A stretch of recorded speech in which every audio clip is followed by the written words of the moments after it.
जिंदगी उतनी आसान नहीं होती जितनी दिखती है। हम सब अपने सर्वाइवल के लिए जद्दोजहद कर रहे हैं। हर किसी की अपनी कहानी होती है, कभी दुख की, कभी सुख की, और ये एक कड़वे सच की कहानी है जिसका सफर लंबा था, बहुत लंबा।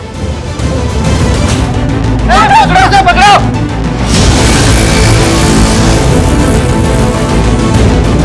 भैया भैया स्टेशन चलो, स्टेशन चलो।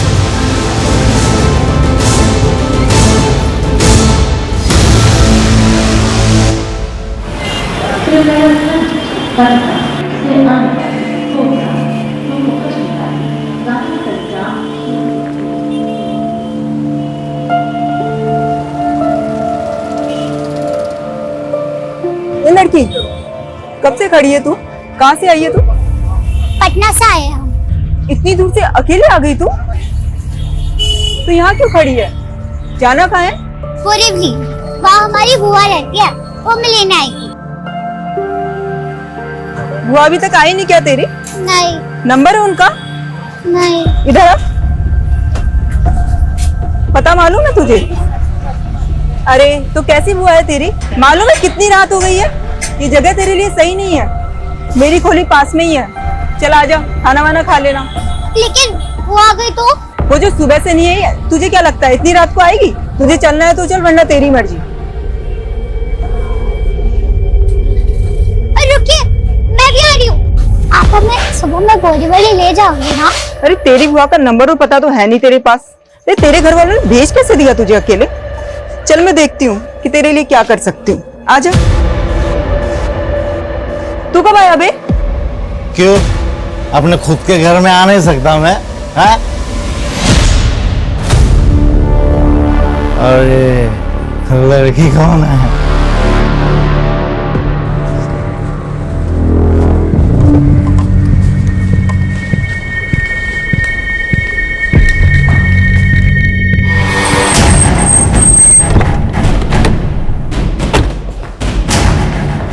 ये डॉक्टर। सर, एक बच्ची को पता नहीं कौन इंजर्ड हालत में यहाँ पर छोड़कर चला गया है। मैंने उसका इलाज शुरू कर दिया है, पर बच्ची को इंजरीज काफी ज्यादा हैं सर। पता नहीं, मतलब कोई तो छोड़ के गया होगा। हमें सीसीटीवी फुटेज चेक करनी है। सर, यही बच्ची थी वो। यहाँ तो सिर्फ ये बच्चा दिख रहा है, कोई गार्डियन तो नजर नहीं आ रहा। एक बच्चा एक छोटी बच्ची को जख्मी हालत में हॉस्पिटल छोड़कर चला गया। पता करो क्या इस बच्ची की कहीं कोई मिसिंग कंप्लेंट फाइल हुई है, और ये भी पता करो ये लड़का कौन है। Okay sir. और क्यों इस बच्ची को ये हॉस्पिटल में छोड़कर चला गया।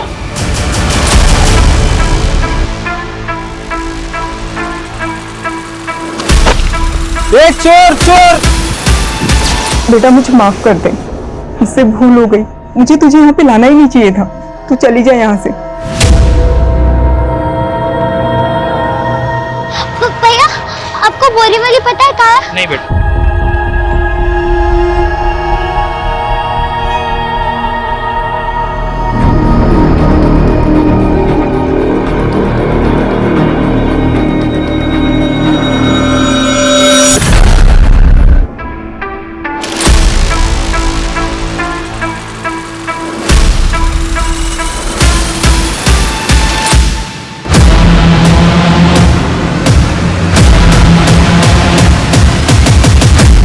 सर, पहले हमें लगा था कि बच्ची पैरालाइज है, पर शायद ऐसा नहीं है। अब कहना क्या चाहते हैं? सर, बच्ची सीवियर फिजिकल वायलेंस का शिकार हुई है। सर ये देखिए, दोनों एल्बोज और दोनों रिस्ट को कितनी बेरहमी से तोड़ दिया गया है सर। ये नी कैप्स भी। कौन होगा जिसने इस मासूम को इतनी बेरहमी से मारा? वो जो कोई भी होगा उस लड़के से जरूर कनेक्टेड होगा जो इस बच्ची को यहाँ छोड़कर गया। लड़के को क्लीड? नो सर, अभी तक तो कुछ नहीं। सर, हमें उसका फोटो सोशल मीडिया पर सर्कुलेट कर दिया, न्यूज़पेपर में भी छपा दिया है। शायद उनको देख के कोई जान पहचान वाला सामने आया। बच्ची व्हील चेयर पे थी। डॉक्टर ने बताया कि ये बच्ची पैरालाइज नहीं थी, इसे चोट रिसेंटली लगी थी। तो क्या वो व्हील चेयर बच्ची के लिए रिसेंटली खरीदी गई थी? शर्मा, आई थिंक हम व्हील चेयर सेलर का चांस ले सकते हैं। बच्ची के कपड़े। सुमन, यस सर। बच्ची के कपड़े लाओ जल्दी। ये लीजिए सर। ये कपड़े केजे जॉन्स ब्रांड के हैं।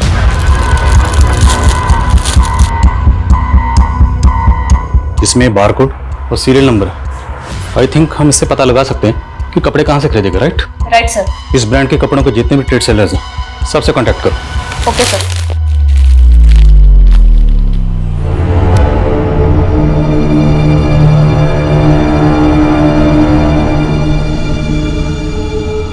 चलो चलो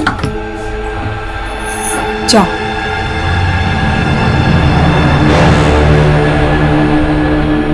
राजकुमारी का स्वागत है। हम आशा है और हम पटना में रहते हैं। हमें पटना जाना है। लेकिन आपके पिता ने तो हमारे साथ संधि कर ली है। संधि? हाँ मंत्री, हमें इस बात की चिंता खाए जा रही है कि हमारे बाद युवराज इस राज्य को संभाल पाएंगे कि नहीं।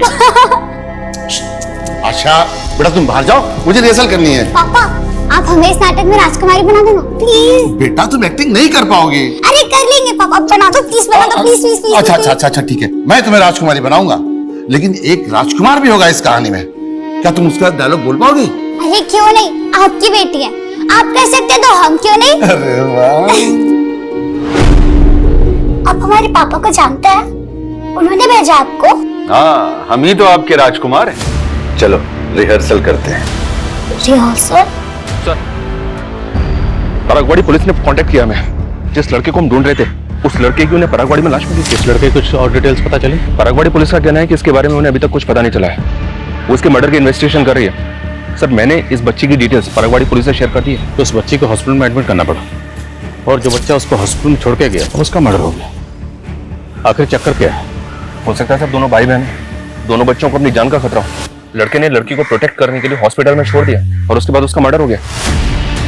ये भी तो हो सकता है सर, इस बच्चे का किलर वही हो जिसने इस बच्चे को बुरी तरह से पीटा है। लेकिन सवाल ये है, अगर ये लड़का उस बच्ची को वाकई प्रोटेक्ट करने के इरादे से हॉस्पिटल में छोड़ के गया था, तो बच्ची को हॉस्पिटल में छोड़ने के बाद ये हमसे कांटेक्ट कर सकता था। इसने किया नहीं, ये वहां से भाग गए और अब इसका मर्डर हो गया। हाँ सुमा? सर, उस केजे जॉन ब्रांड के होलसेल ट्रेडर से मिली। बच्ची के कपड़े पे लेबल है, उसका सीरियल नंबर देख के उसने डिटेल लिए। सर, उस लॉट का कंसाइनमेंट अम्बे नगर के एक आउटलेट में गया था। अम्बे नगर, ठीक है। विवाह फड़के? कौन है विवाह फड़के, आप जानती हैं? सर इतना कहाँ याद रहता है, काफी लोग आते रहते हैं। ये कपड़े आज से 13 दिन पहले खरीदे गए, 3 मार्च को। हमें 3 मार्च की सीसीटीवी फुटेज देखनी।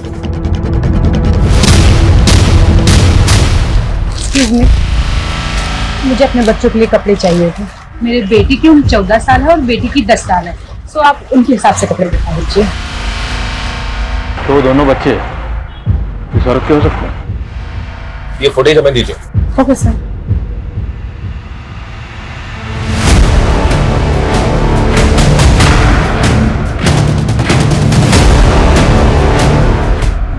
इस बिल पर ये कार्ड स्लिप है। बिल की पेमेंट कार्ड से की गई है। इस कार्ड स्लिप से कार्ड होल्डर की डिटेल्स निकलो। Okay sir.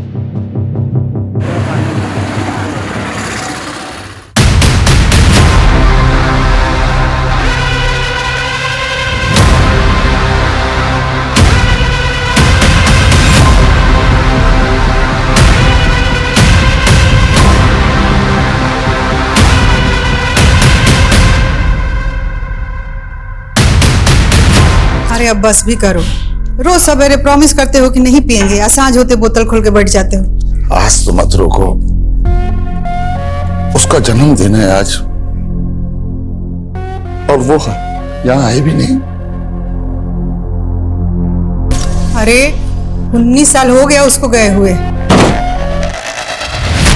कौन है? कौन है? कौन है?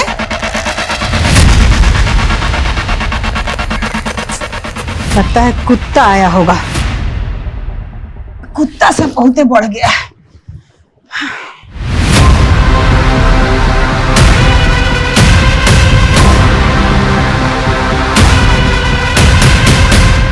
सर, विवाह फड़के के बारे में पता चला है। वो अम्बे नगर की रहने वाली है। अम्बे नगर? तो मिलकर आते हैं। लेकिन सर विभा तो मर चुकी है। क्या सर? अम्बे नगर पुलिस का कहना है कि विभा ने 5 दिन पहले सुसाइड किया है। विभा ने एक्सेस पॉइजन कंज्यूम किया था। हालांकि सुसाइड की कोई खास वजह पता नहीं चली है, लेकिन अम्बे नगर पुलिस का कहना है कि उनको कोई साजिश भी नहीं लगी, इसलिए उन्होंने केस क्लोज कर दिया। सर मुझे यकीन नहीं हो रहा है, विभा इस तरह मुझे छोड़ के चली जाएगी। लेकिन आपकी वाइफ ने सुसाइड क्यों किया? मुझे खुद समझ में नहीं आ रहा। हम दोनों एक दूसरे के साथ बहुत खुश थे। सुसाइड के एक दिन पहले हमने हमारी 10वीं मैरिज एनिवर्सरी मनाई थी।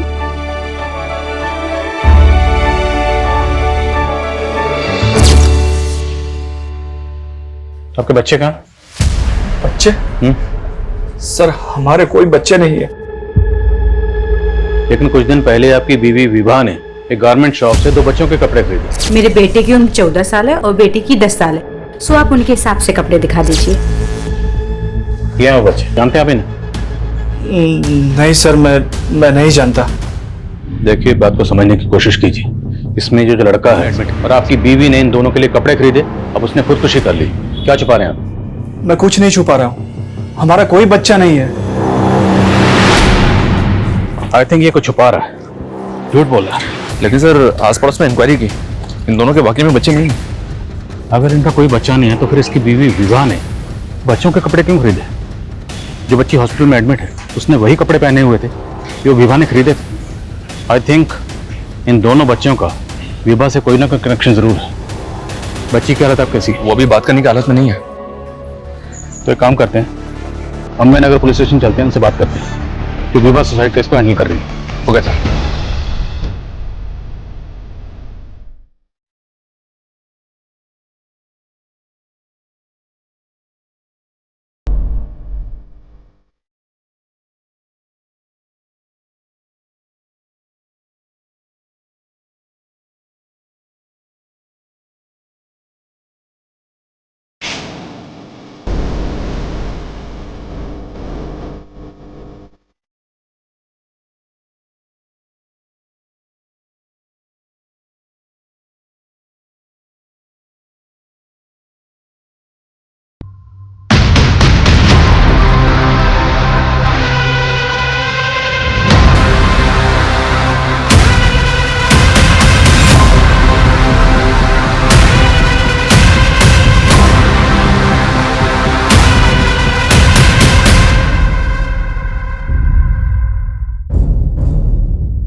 बैठिए। Thank you. हम आपसे विभा सुसाइड केस के बारे में बात करना चाहते हैं। जी। आपको सुसाइड के बारे में कब पता चला? 5 दिन पहले विभा के पति के कॉल आने के बाद में हम शाम तकरीबन 4 बजे उनके घर पहुंच गए थे। वहां पर विभा का कोई सुसाइड नोट तो नहीं मिला, लेकिन हाँ, हमने उसका मोबाइल और लैपटॉप कलेक्ट कर लिया था। क्या विभा किसी एनजीओ से भी जुड़ी हुई थी? क्योंकि उसने 2 छोटे बच्चों के कपड़े खरीदे थे, या फिर उसके रिश्तेदार के बच्चे हैं। ऐसा तो कुछ मालूम नहीं चला। देखिए, आपने भले इस केस को सुसाइड केस मानकर बंद कर दिया, पर हमें लगता है there is something more in this case. क्योंकि विभा ने जिन 2 छोटे बच्चों के लिए कपड़े खरीदे थे, उनमें लड़के की लाश मिली है परागवाड़ी में, और वो जो लड़की थी वो बुरी तरह से जख्मी हालत में हॉस्पिटल में एडमिट है, और अब विभा ने सुसाइड कर लिया। तो आई थिंक विभा का इन दोनों बच्चों से कोई ना कोई कनेक्शन जरूर है, और यह भी मुमकिन है कि विभा की खुदकुशी के पीछे कोई ऐसा राज है जो सामने आना बाकी है। लेकिन विभा की मौत जहर खाने से ही हुई है।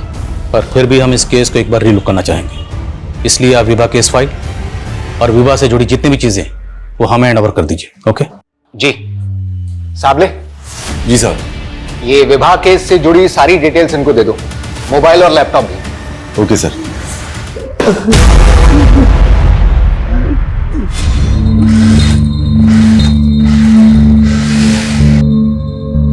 अरे सलमा, जल्दी भी हाथ चला, बहुत से ऑर्डर पूरे करने हैं। अरे भाई बस 5 मिनट दीजिए ना, एक चाय पी के आती हूँ, फिर देखिएगा मेरी स्पीड। सलमा। Thank you. देखो सलमा, मैं तुम्हें पूरे 1 साल से देख रहा हूँ, बहुत तब से ही जानता हूँ।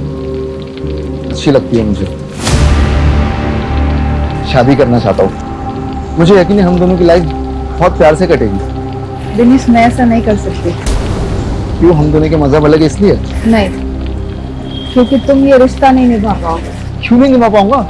अरे तुम एक बार हाँ तो कहते हम भी शादी कर लेंगे। शादी करना चाहती हो ना? लेकिन मेरी एक शर्त है। कैसी शर्त? सबूत चाहिए तुमको? देखो, रुपया पैसा के लालच में अगर ये सब कर रहे हो तो हम तुमको रुपया पैसा दे देंगे, बाकी नाटक बंद कर दो।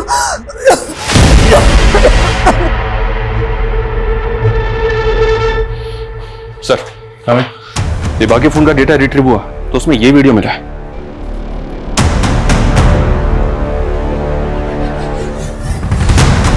कौन है ये? अभिमन्यु, विभा और जतिन का नेबर और दोस्त भी। देख, सीधा सवाल पूछूंगा, सीधा जवाब देना। अगर उल्टा जवाब दिया तो फिर उल्टे तरीके से पूछेंगे। सर, हम राजपूत हैं और राजपूत कभी झूठ नहीं बोलते हैं। अच्छी बात है। शर्मा,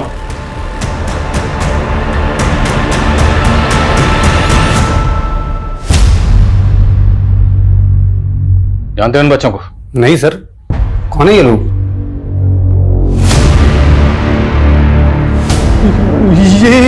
ये क्या हुआ? मुंह में दही जम गई? तूने विभा का एक वीडियो बनाया, तुम उसे ब्लैकमेल कर रहे थे, इसलिए तूने विभा को... अरे नहीं सर, ये सब झूठ है। हाँ, ये सच है कि हमारा और विभा का अफेयर चल रहा था और ये वीडियो दिखाकर उसे कोई ब्लैकमेल कर रहा था। कौन है वो? पता नहीं, अभी तक तो कोई डिमांड नहीं रखी उसने। देखो, उसको जितने भी पैसे चाहिए ना वो हम तुम्हें देंगे, लेकिन ये बात गलती से ही मेरी पत्नी को पता नहीं चलना चाहिए। उसके बाद हमने उसे 5 लाख रुपए दी जो ब्लैकमेलर ने मांगे थे। फिर हम उससे मिलना बंद कर दिए सर। कब की बात है? 1-1.5 महीने पहले की बात है सर। हम अक्सर होटल स्प्रिंग बेल जाया करते थे। ये वीडियो भी वही बना था सर। कहीं ऐसा तो नहीं कि विभा ने तो जो उल्लू बनाया, उसने तेरे साथ अफेयर किया, होटल में ले जाकर ये वीडियो बनाया और वो तुझे ब्लैकमेल कर रही थी, बार बार पैसे मांग रही थी, इसलिए तूने विभा... सर, ये क्या बोल रहे हैं? ऐसा कुछ नहीं हुआ था सर। इस अभिमन्यु की बातों का भरोसा नहीं कर सकते। पता करो क्या इसका उन दोनों बच्चे से कोई कनेक्शन है, और तुम खुद होटल स्प्रिंग बेल जाओ। Okay sir. सर, ऐसा भी तो हो सकता है कि विभा हानि ट्रैपिंग करती है और जतिन इसके बारे में सब कुछ जानता हूँ। सर, मुझे विभा के अफेयर के बारे में कुछ मालूम नहीं था। अभिमन्यु का कहना है कि कोई विभा को वीडियो दिखाकर ब्लैकमेल कर रहा था। कौन हो सकता है ब्लैकमेलर? सर, मुझे विभा ने इस बारे में कुछ नहीं बताया। सर, मुझे अभिमन्यु पर शक है, वो कुछ छुपा रहा है।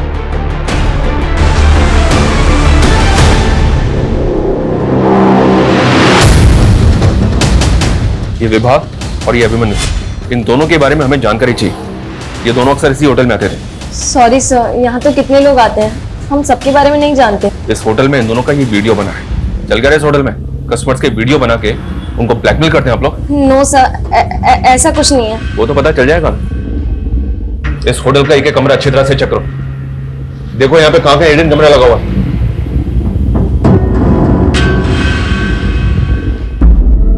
बेटा देखो, तुम कह रही हो तो हम मान लेना बेटा। तो कि तुम हमारी आशा हो, तो तुमने अपने पापा को बांधा क्यों बेटा? खोल दो ना हमको। प्यार करते हैं आप हमसे? हाँ बेटा। तो 19 साल पहले जब हम खो गए थे तो मैं ढूंढा क्यों नहीं?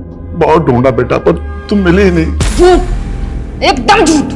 ना आप हमसे प्यार करते थे और ना आप हमारी माँ से प्यार करते थे, इसलिए आपने हमारी मौसी से शादी कर ली। ये साली थी ना आपकी, मेरी माँ के मरते ही झट से इसको घरवाली बना लिया। बेटा तुम बहुत छोटी थी उस वक्त और यही तुम्हारी देखभाल कर सकती थी।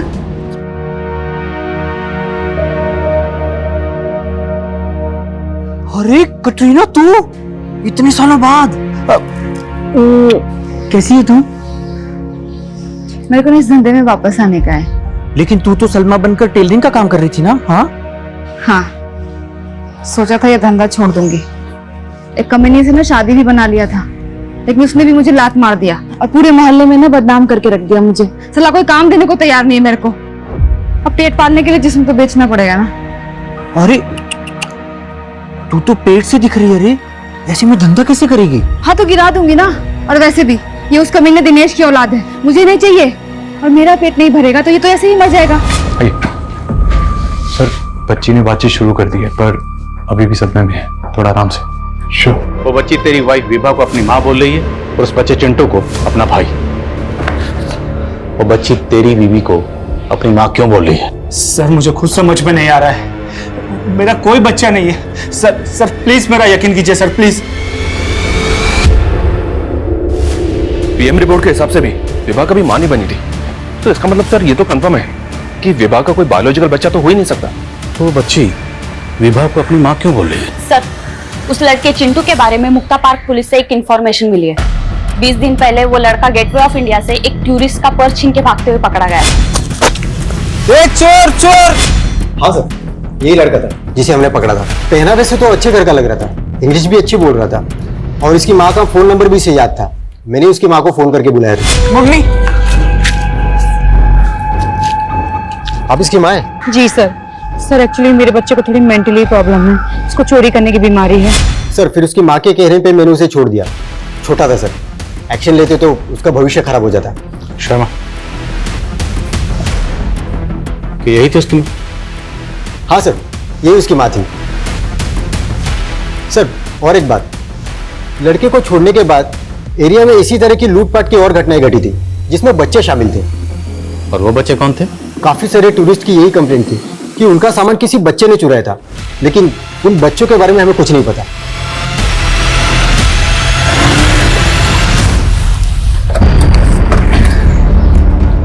सर कहीं ये ऑर्गेनाइज काम का केस तो नहीं? मुमकिन है शर्मा, क्योंकि इस तरह के बहुत से रैकेट्स हैं जो बच्चों से जुर्म करवाते हैं। जैसे वो दिल्ली में एक रैकेट था जो शादी में बच्चों से चोरी करवाता था। कहीं विभा भी इस तरह के किसी रैकेट से जुड़ी तो नहीं थी? हो सकता है उसने अभिमन्यु के साथ वो वीडियो खुद बनवाया हो ताकि अभिमन्यु को ब्लैकमेल कर सके। लेकिन सर विभा का पति जतिन, उसने अपना स्टेटमेंट बदला नहीं है, वो वहीं का वहीं है। हो सकता है वो सब कुछ जानता हो, लेकिन फंसने के डर से चुप बैठा हो। जितने भी तरह के गैंग और रैकेट्स हैं जो बच्चों से जुर्म करवाते, सबकी डिटेल निकलो। अगर हम ये मान लें कि विभा चिंटू से चोरी करवाती, तो सवाल ये है कि क्या पिंकी भी उनकी इस क्राइम में इन्वॉल्व थी? हमें पिंकी से दोबारा बात करनी है। बेटा, तुझे हक चाहिए ना, मेरी सारी जायदाद ले ले। मारना चाहती है तो मार भी दे, लेकिन ये कभी मत कहना कि मैं प्यार नहीं करता तुझसे। 19 साल तक आपके प्यार के लिए तरसे हम पापा। 19 साल का वो कर्ज तो उतार देंगे ना? हाँ बेटा, बता क्या करना।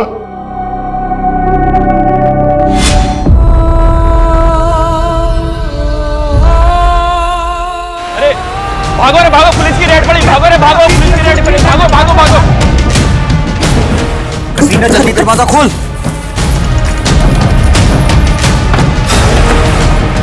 कटीनो, पुलिस की रेड पड़ी है, जल्दी भागो। भाग रे, चल चल भागो। छोड़ना। ये क्या है साहब, ये रोज का आप लोग का? छोड़ना। क्या है?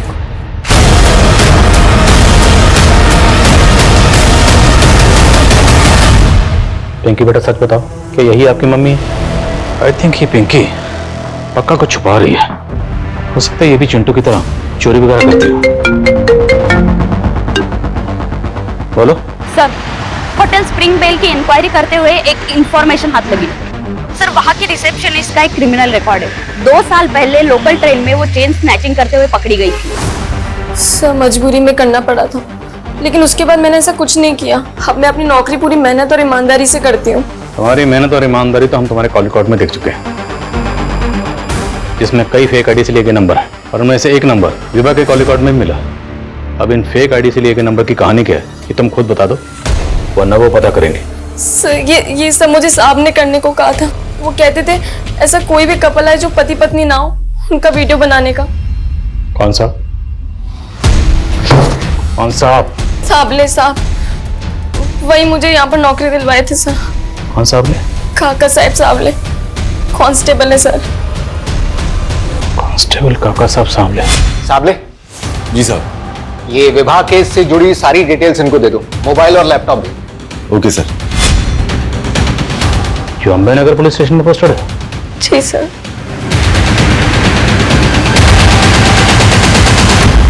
अंकित जी। ये कांस्टेबल सावले कहाँ? साबले, उसको लेकर तो हम लोग भी परेशान हैं। उसने कल से रिपोर्ट नहीं किया और उसका फोन भी बंद आ रहा है। फोन बंद है? जी। Excuse me sir. हेलो। क्या? ठीक है, हम आते हैं। सर, साबले का मर्डर हो गया।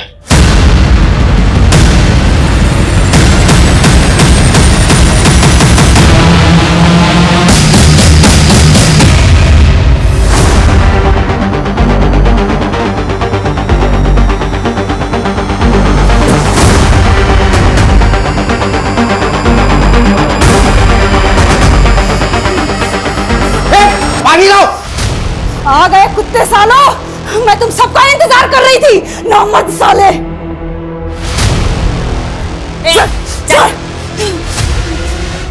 छोड़ो मेरे को जाना है, मेरे को बहुत जरूरी काम है। छोड़ो मेरे को, मुझे करनी, छोड़ो मेरे को। छोड़ो इसे। कहाँ जाना तुझे? चुपचाप बैठ और जो पूछ रहे हैं उसका जवाब दे। कांस्टेबल सावले को क्यों मारा तूने? और जेब कतरों के रैकेट के बारे में क्या जानती है? विवाह फड़के और बच्चा जिसका मर्डर हुआ, चिंटू। सीधे सीधे जवाब दे। जवाब तुम लोग दो मेरे को। साबले क्यों मेरी जिंदगी बर्बाद किया? तुम सारे पुलिस वालों ने एक जैसे। ए, अपनी हद में रह। एक हद में? हाँ, एक से मरने वाली है मैं। तुम सारे पापियों को ना मार के मरूंगी मैं। बोला ना, ड्रामा बंद। जो पूछ रहे हैं उसका सीधा सीधा जवाब बोल। कांस्टेबल सामले को क्यों मारा है? मैंने किसी को नहीं मारा है, मैं तो खुद सहती आ रही हूँ। सब कुछ सहा मैंने। 11 साल की उम्र में मेरे साथ धोखा हुआ, लेकिन फिर भी सब कुछ सहते हुए मुझे जीना पड़ा। हम जानते हैं ना कि तुम ना बहुत ही बहादुर लड़की हो। हम जो कहेंगे वो तुम समझ जाओगे। हाँ मौसी। देखो, तुम्हारी माँ को गुजरे 2 साल हो गया ना। अब तुम्हारे पापा हमसे ये शादी किए कि हम तुम्हारा देखभाल कर सके। बाकी देखो, फिर भी कितना उदास रहते हैं ना। हाँ, ऐसा क्यों मौसी? देखो बेटा, अगर तुम चाहती हो कि तुम्हारे पापा हमेशा खुश रहें, तो तुम ना कुछ दिन के लिए बम्बई चली जाओ अपनी फुआ के पास। तुम्हारे पापा को हम कुछ नहीं बताएंगे। अच्छा, तुम्हारे पापा तुम्हारी माँ का मौत भुला जाएंगे तो हम तुमको वापस बुला लेंगे। लेकिन ये सब मुझे पता नहीं था। क्या हुआ बेटा, सब ठीक तो है ना? मुझे मेरी बुआ के यहाँ जाना है, बोरीवली। आपको पता है बोरीवली कहाँ है? हाँ पता है ना। चल। इस मुर्गी का ध्यान रख, ये मेरा माल है, पहले मैं इसको खाएगा और जब भी मैं बोलूंगा मेरे राजमहल पे लेकर आएगी तू इसे। राजकुमारी का स्वागत है। धंधा करती थी मैं, लेकिन एक दिन हीरा की मदद से मैं भाग गई। अपना नाम बदला साहब, सिलाई करके एक नई जिंदगी शुरू करने की कोशिश की। शादी करना चाहता हूँ।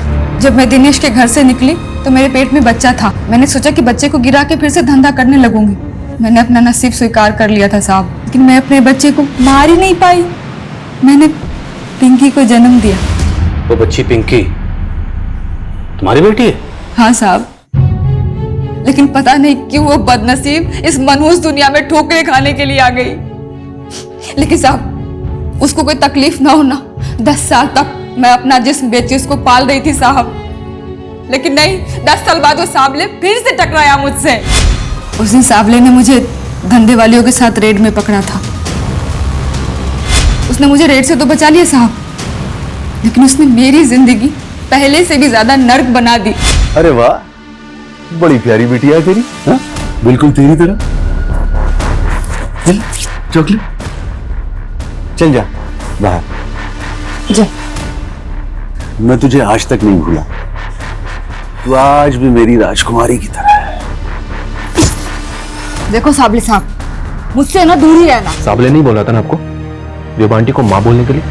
जब मैंने पिंकी का फोटो अखबार में देखा कि वो हॉस्पिटल में है, तब साहब मैंने ठान लिया कि अब मैं साबले को नहीं छोड़ूंगी। मैं आप लोगों के सामने उसको जलता हुआ देखना चाहती थी, ताकि आप लोगों को ये बता सकूं कि वो कभी ना क्या क्या किया मेरे साथ।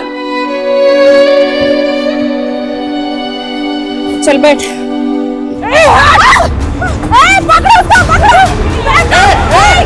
पापा, हमारी एक बेटी है पिंकी, अब उसको अपना लेंगे ना पापा? प्यार देंगे उसको। सर, आशा ने पटना में सरेंडर किया है। बेटा ये ना तुम्हारे नाना है, अब ना तुम्हें इन्हीं के साथ रहना है, ठीक है? नहीं हाँ। नहीं मम्मा नहीं, नहीं।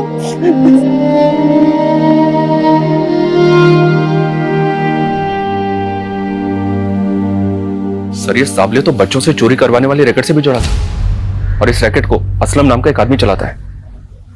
ये असलम है, इसका साबले को पूरा सपोर्ट था। मालवानी पुलिस ने खबरियों की टिप पे इसको अरेस्ट किया। इसी असलम ने साबले के कहने पे चिंटू का मर्डर किया, क्योंकि चिंटू ने पिंकी की जान बचाने के लिए उसको हॉस्पिटल पहुंचा दिया था। और ये सावले विभा को भी ब्लैकमेल करके उसे जबरदस्ती अपने रैकेट के बच्चों की फेक मां बना के पेश कर रहा था। और उस वीडियो के डर की वजह से विभा कभी पुलिस के पास जाने की हिम्मत कर ही नहीं पाई, और ना चाहते हुए भी सावले के इस जुर्म में शामिल हो गई। और शायद वो कहीं ना कहीं ये जानती थी कि वो जो कर रही है गलत कर रही है, बहुत गलत कर रही है। उसके दिल पे बोझ होगा, और यही बोझ